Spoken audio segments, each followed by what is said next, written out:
Hello and welcome to Do-It-Yourself channel. Today I will show you where to find the option and how to customize floating screenshot preview options in Realme 14x phone.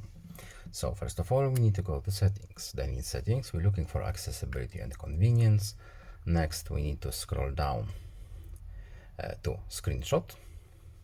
And here at the bottom, we have screenshot preview floating window. So first of all, we need to enable it using this switch right here.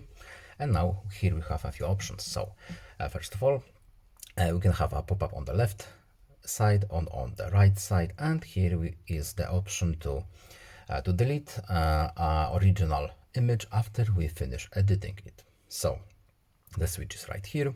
We can turn it on or off, and we can choose at which side the screenshot preview will appear, and we can turn it off right here. And that's all.